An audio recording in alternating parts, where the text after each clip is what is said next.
1 Coríntios 2. 1:16. A mensagem a respeito de Cristo crucificado.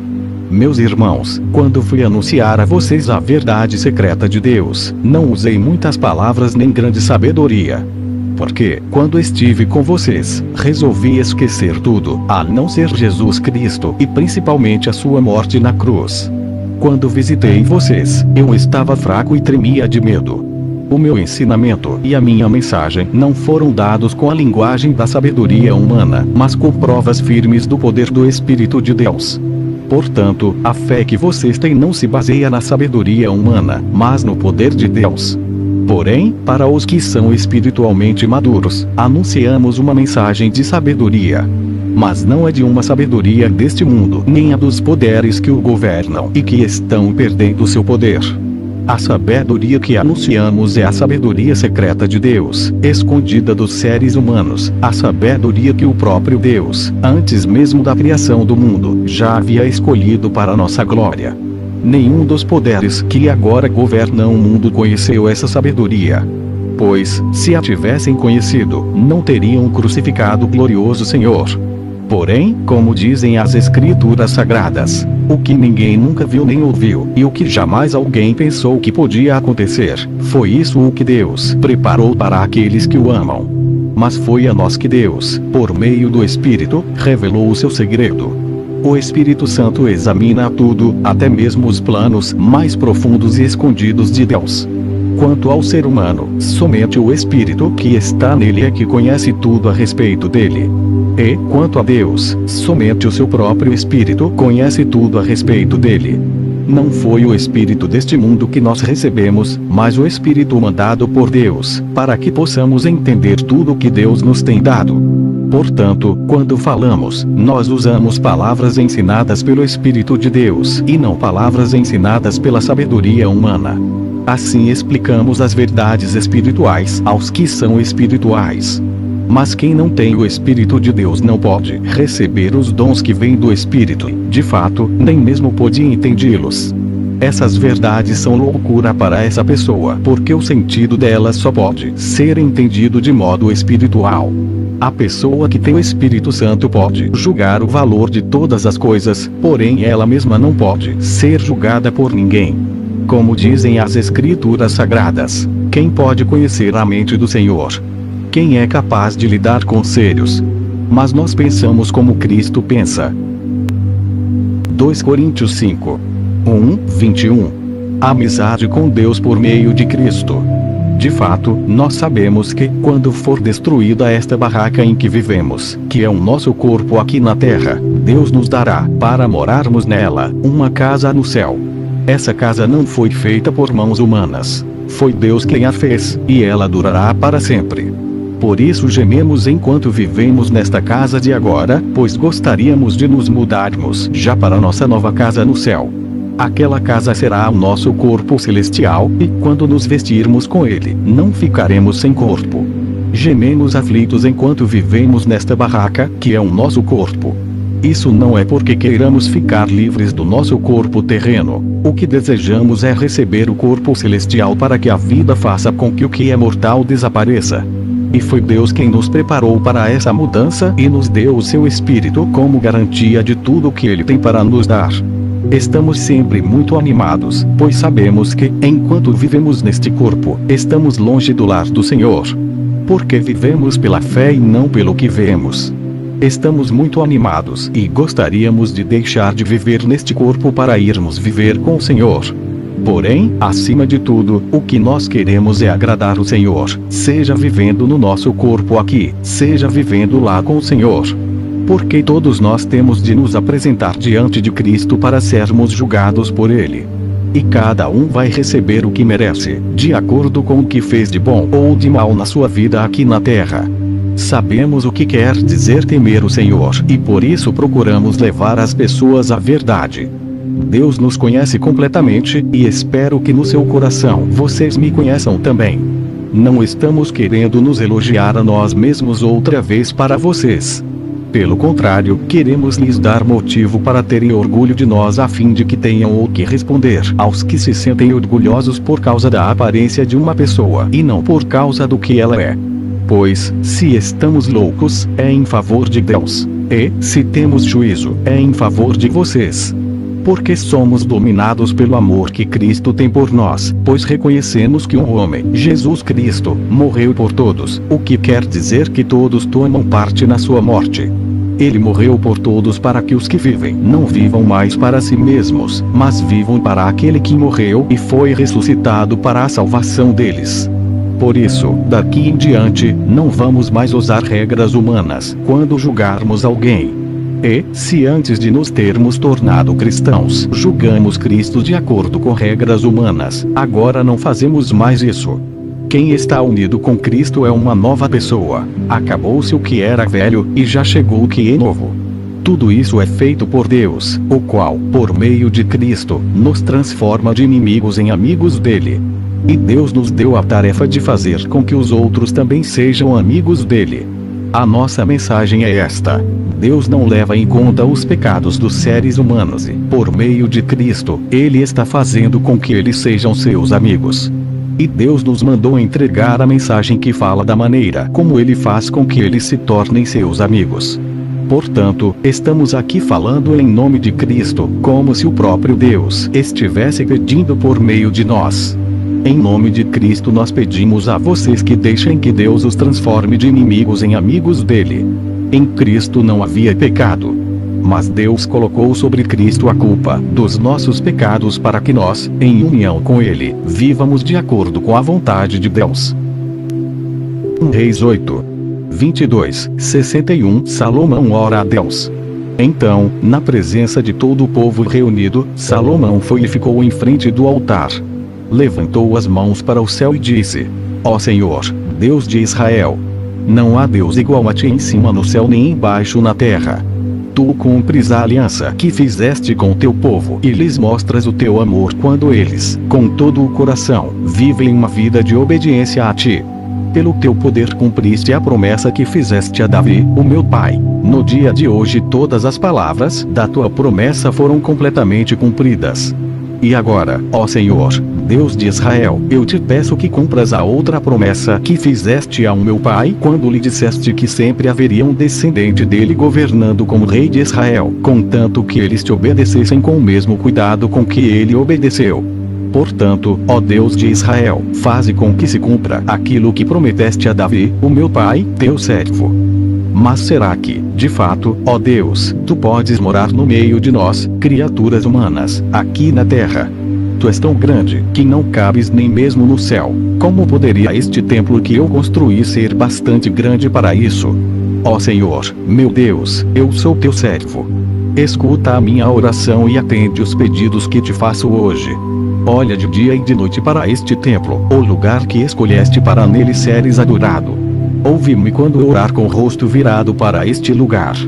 Escuta as minhas orações e as orações do teu povo quando eles orarem com o rosto virado para cá. Sim, da tua casa no céu, ouve-nos e perdoa-nos. Quando alguém for acusado de prejudicar outra pessoa e for trazido até o teu altar neste templo e jurar que é inocente, ó Senhor, ouve do céu e julga os teus servos. Castiga o culpado como ele merecer e declara que não tem culpa aquele que for inocente, recompensando como ele merecer. Quando, por ter pecado contra ti, o teu povo de Israel for derrotado pelos seus inimigos e, quando ele se virar para ti vier a este templo para te louvar e pedir o teu perdão, escuta-o do céu. Perdoa o pecado do teu povo e leva-o de volta para a terra que deste aos seus antepassados. Quando o céu se fechar, e não chover, porque o teu povo pecou contra ti, e eles se arrependerem e virarem o rosto na direção deste templo e orarem e te louvarem, depois que os tiveres castigado, escuta-os do céu. Perdoa os pecados do rei e do povo de Israel, e ensina-os a fazer o que é direito. Então, ó Deus, faze cair chuva sobre esta tua terra que deste ao teu povo para ser deles para sempre. Quando nesta terra houver falta de alimentos, ou houver pragas, ou as colheitas forem destruídas por ventos muito quentes, ou por bandos de gafanhotos, ou quando o teu povo for atacado pelos seus inimigos, ou quando houver peste ou doença entre o povo, escuta as suas orações. Se alguém do teu povo de Israel, sentindo no seu coração o peso da desgraça, estender as mãos na direção deste templo e orar, escuta a sua oração. Lá do teu lar no céu, ouve o teu povo, perdoa-o e ajuda-o. Só tu conheces os pensamentos secretos do coração humano. Trata cada pessoa como merecer, para que o teu povo te tema e te obedeça durante todo o tempo em que eles viverem na terra que deste aos nossos antepassados. Quando um estrangeiro que vive numa terra bem longe daqui ouvir falar da tua fama e das grandes coisas que tens feito pelo teu povo e vier te adorar e orar a ti com o rosto virado para este templo, ouve a sua oração. Lá do céu, onde vives, escuta-o e faze tudo o que ele te pedir, para que todos os povos da terra possam te conhecer e temer, como faz o teu povo de Israel. Então eles ficarão sabendo que este templo que eu construí é o lugar onde deves ser adorado. Quando ordenares que o teu povo saia para a guerra contra os seus inimigos, e o teu povo orar a ti, virados para esta cidade que escolheste e para este templo que construí em honra do teu nome, escuta do céu as suas orações e os seus pedidos. Ouve-os e dá-lhes a vitória. Quando eles pecarem contra ti, e não há ninguém que não peque, e na tua ira deixares que os inimigos deles os derrotem e os levem prisioneiros para alguma terra inimiga, longe ou perto daqui, ouve as orações do teu povo. Se ali, naquela terra, eles se arrependerem e orarem em ti, confessando que foram pecadores e maus, escuta as suas orações, ó Senhor. Se naquela terra eles verdadeiramente e sinceramente se arrependerem e orarem em ti, virados na direção desta terra que deste aos nossos antepassados, desta cidade que escolheste e deste templo que construí em honra do teu nome, escuta as orações deles. Do teu lar no céu ouve-os e dá-lhes a vitória. Perdoa os pecados que o teu povo tem cometido contra ti e a sua revolta contra ti faze com que os seus inimigos os tratem com bondade. Eles são o teu povo que tiraste daquela fornalha acesa, o Egito. Ó Senhor, nosso Deus, eu te peço que olhes com simpatia para o teu povo de Israel e para o seu rei escutes as suas orações sempre que eles te chamarem pedindo ajuda. Tu os escolheste entre todos os povos para serem o teu povo, conforme lhes disseste por meio do teu servo Moisés, quando tiraste do Egito os nossos antepassados. Depois que Salomão acabou de orar ao Senhor Deus, ele se levantou e ficou em frente do altar, onde havia estado ajoelhado com as mãos levantadas para o céu. Então, em voz alta, pediu as bênçãos de Deus para todo o povo que estava reunido ali. Ele disse: Bendito seja o Senhor Deus, que deu paz ao seu povo, como havia prometido.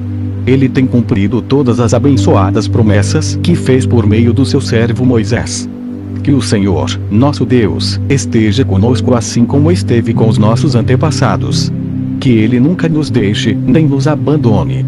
Que Deus nos faça obedientes a Ele, para que sempre vivamos conforme Ele quer, obedecendo a todos os mandamentos, leis e ensinos que Ele deu aos nossos antepassados. Que o Senhor, nosso Deus, lembre sempre desta oração e dos pedidos que eu lhe fiz. Que Ele sempre tenha misericórdia do povo de Israel e do seu rei, de acordo com o que precisarem. E assim todas as nações do mundo ficarão sabendo que somente o Senhor é Deus e que não há nenhum outro. Que vocês sejam sempre fiéis ao Senhor, nosso Deus, obedecendo a todos os seus mandamentos e leis, como fazem hoje. Salmos 73. 1:28. A justiça de Deus. Na verdade, Deus é bom para o povo de Israel, Ele é bom para aqueles que têm um coração puro. Porém, quando vi que tudo ia bem para os orgulhosos e os maus, quase perdi a confiança em Deus, porque fiquei com inveja deles. Os maus não sofrem, eles são fortes e cheios de saúde. Eles não sofrem como os outros sofrem, nem têm as aflições que os outros têm. Por isso, usam o orgulho como se fosse um colar e a violência, como uma capa. O coração deles está cheio de maldade, e a mente deles só vive fazendo planos perversos. Eles gostam de caçoar e só falam de coisas más. São orgulhosos e fazem planos para explorar os outros. Falam mal de Deus, que está no céu, e com orgulho dão ordens às pessoas aqui na terra. Assim o povo de Deus vai atrás deles e crê no que eles dizem. Eles afirmam: Deus não vai saber disso, o Altíssimo não descobrirá nada. Os maus são assim, eles têm muito e ficam cada vez mais ricos. Parece que não adiantou nada eu me conservar puro e ter as mãos limpas de pecado. Pois tu, ó Deus, me tens feito sofrer o dia inteiro, e todas as manhãs me castigas. Se eu tivesse falado como os maus, teria traído teu povo. Então eu me esforcei para entender essas coisas, mas isso era difícil demais para mim. Porém, quando fui ao teu templo, entendi o que acontecerá no fim com os maus. Tu os pões em lugares onde eles escorregam e fazes com que caiam mortos. Eles são destruídos num momento e têm um fim horrível. Quando te levantas, Senhor, tu não lembras dos maus, pois eles são como um sonho que a gente esquece quando acorda de manhã. O meu coração estava cheio de amargura, e eu fiquei revoltado. Eu não podia compreender, ó Deus, era como um animal, sem entendimento. No entanto, estou sempre contigo, e tu me seguras pela mão. Tu me guias com os teus conselhos, e no fim me receberás com honras. No céu, eu só tenho a ti. E, se tenho a ti, que mais poderia querer na terra? Ainda que a minha mente e o meu corpo enfraqueçam, Deus é a minha força, Ele é tudo o que sempre preciso. Os que se afastam de ti certamente morrerão, e tu destruirás os que são infiéis a ti. Mas, quanto a mim, como é bom estar perto de Deus. Faço do Senhor Deus o meu refúgio e anúncio tudo o que Ele tem feito. Isaías 66. 1:24. A religião falsa é condenada. O Senhor diz: o céu é o meu trono, e a terra é o estrado onde descansam os meus pés. Que tipo de casa vocês poderiam construir para mim? Como conseguiriam construir um lugar onde eu pudesse morar? Eu mesmo fiz o céu e a terra, e todas as coisas são minhas. Mas eu cuido dos pobres e dos arrependidos, dos que me temem e obedecem às minhas leis. Porém há pessoas que matam um touro para o oferecerem sacrifício e matam também um homem. Há pessoas que matam uma ovelha como sacrifício e matam também um cachorro. Há pessoas que me oferecem cereais e me oferecem também sangue de porco. Há pessoas que queimam incenso a mim e também adoram uma imagem. Essas pessoas resolveram fazer o que querem e têm prazer nas suas ações nojentas. Por isso, eu decidi fazê-las sofrer e resolvi descarregar sobre elas os castigos de que elas têm medo. Pois eu chamei, mas ninguém respondeu. Falei, mas ninguém me deu atenção. Pelo contrário, fizeram o que me desagrada, escolheram coisas que me aborrecem. Todos os que temem e obedecem ao Senhor, escutem as suas palavras. O Senhor diz a vocês: os seus patrícios os odeiam e não querem saber de vocês porque vocês são fiéis a mim. Eles lhes dizem: que o Senhor venha salvá-los para que possamos vê-los alegres. Pois essas pessoas vão ficar envergonhadas. Escutem o forte barulho na cidade, o barulho que há no templo. É o barulho de Deus, o Senhor, castigando os seus inimigos como eles merecem. Será que uma mulher dá à luz antes de sentir dores de parto? Será que pode dar à luz um filho sem sofrer? Quem já ouviu falar de uma coisa assim? Quem já viu isso acontecer? Pois será que um país pode nascer num dia só? Uma nação aparece assim num instante. Mas foi isto mesmo que aconteceu com Sião. Assim que sentiu dores de parto, ela deu à luz os seus filhos. Sou eu quem faz vir as dores de parto. Será que eu não vou deixar que os filhos nasçam? Sou eu, o Senhor, seu Deus, quem está falando. Alegrem-se junto com Jerusalém e cantem hinos de louvor, todos os que a amam. Alegrem-se junto com Jerusalém, todos os que choraram por ela. E ela, como uma mãe que dá de mamar ao seu filho, dará a vocês das suas riquezas, e vocês ficarão satisfeitos. Pois eu, o Senhor, prometo a Jerusalém que farei com que a prosperidade venha como um rio e com que as riquezas das nações venham a ela como se fossem uma enchente. Então Jerusalém será como uma mãe, ela lhes dará de mamar, carregará vocês nos braços e no colo os abraçará com carinho. Como a mãe consola o filho, eu também consolarei vocês. Eu os consolarei em Jerusalém. Quando virem isso acontecer, vocês ficarão contentes e terão novas forças, como uma planta que cresce viçosa. Vocês ficarão sabendo que eu, o Senhor, cuido dos meus servos, mas, quando fique irado, castigo os meus inimigos. O Senhor Deus virá no meio do fogo. Os seus carros de guerra são como uma forte ventania. Ele virá descarregar sobre os inimigos a sua ira furiosa e as chamas de fogo do seu castigo. com fogo e com a espada, o Senhor vai castigar o mundo inteiro e matar muitos dos seus moradores. O Senhor diz: existem pessoas que se purificam com cerimônias religiosas para entrar nos jardins sagrados junto com o sacerdote que vai no meio delas. Além disso, essas pessoas comem carne de porco, ratos e outras comidas impuras. Elas serão mortas, pois eu sei o que elas fazem e o que pensam. Eu virei para juntar todas as nações e todos os povos. Eles virão e verão o brilho da minha glória. Eu porei no meio deles um sinal da minha autoridade. E, dos que ficarem vivos depois do meu julgamento, enviarei alguns para as nações mais distantes, onde nunca se ouviu falar da minha fama, nem foi visto o meu poder. Eu os enviarei até a Espanha, a Líbia e a Lídia, países onde há ótimos atiradores de flechas. Irão também para Tubal e para a Grécia. Em todas essas nações, eles anunciarão o meu grande poder. E trarão de volta todos os patrícios de vocês como uma oferta para mim. Eles virão até o meu Monte Santo em Jerusalém montados em cavalos, mulas e camelos e trazidos em carretas e carroças. Esses seus patrícios serão oferecidos a mim assim como os israelitas trazem ao templo as suas ofertas de cereais em vasilhas puras. Eu escolherei alguns deles para serem sacerdotes e outros para serem levitas. O Senhor Deus diz: assim como o novo céu e a nova terra que eu vou criar durarão para sempre pelo meu poder, assim também durarão os nomes de vocês, e vocês sempre terão descendentes.